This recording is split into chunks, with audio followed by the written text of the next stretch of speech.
MPR. Nah, kebetulan saya manfaatkan, saya sudah lama nggak ke gedung MPR ini untuk memberikan kepada anak-anak bangsa di seluruh Indonesia bahwa pagi ini sesungguhnya terjadi sebuah gempa politik, ya, bukan gempa earthquake, ya, gempa bumi bukan, tapi gempa bumi politik di IKN Nusantara yang dampaknya saya rasa akan jauh bergema di seantero Nusantara kita.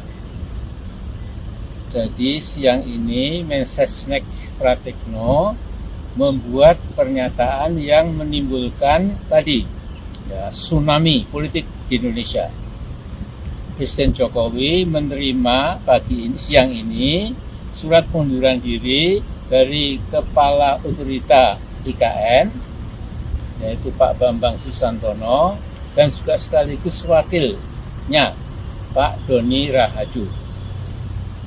Nah, kemudian yang ketiga berikutnya, lantas Pak Jokowi itu menerbitkan kepres, isinya menunjuk Menteri PUPR Pak Basuki Hadimulyono dan Wakil Menteri ATR Juli Antoni sebagai masing-masing kepala dan wakil kepala otorita IKN Nusantara yang baru.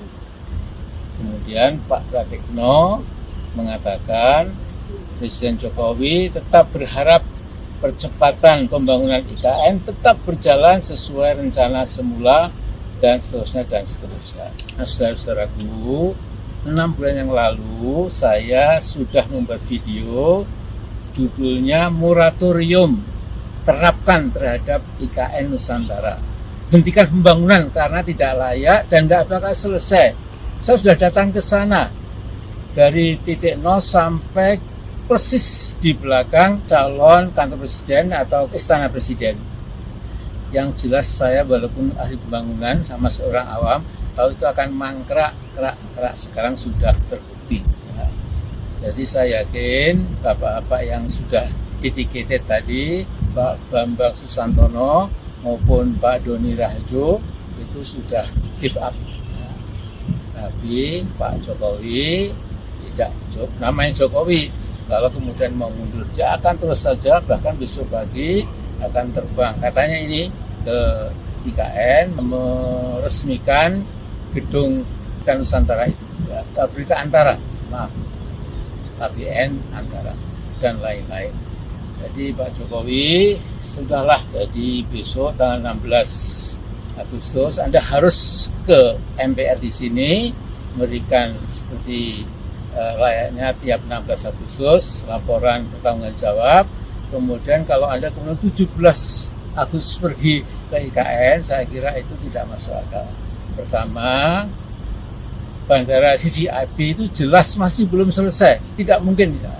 Kemudian kantor Anda juga belum selesai, sehingga Anda celingukan. Ya, jadi saya kira udahlah, lempar handuk, minta maaf pada rakyat Indonesia, kemudian tetap sementara ini di Jakarta saja. Adapun nanti terserah Pak Presiden terpilih Pak Prabowo, apakah kira-kira perkembangan beliau akan terus atau tidak. Tapi rasa-rasanya sudah banyak sekali berita-berita di luar negeri yang mengatakan bahwa kemungkinan IKN akan jadi ghost city, jadi kota hantu. Mudah-mudahan tidak. Itu dulu, kita tawakal kepada Allah. Assalamualaikum.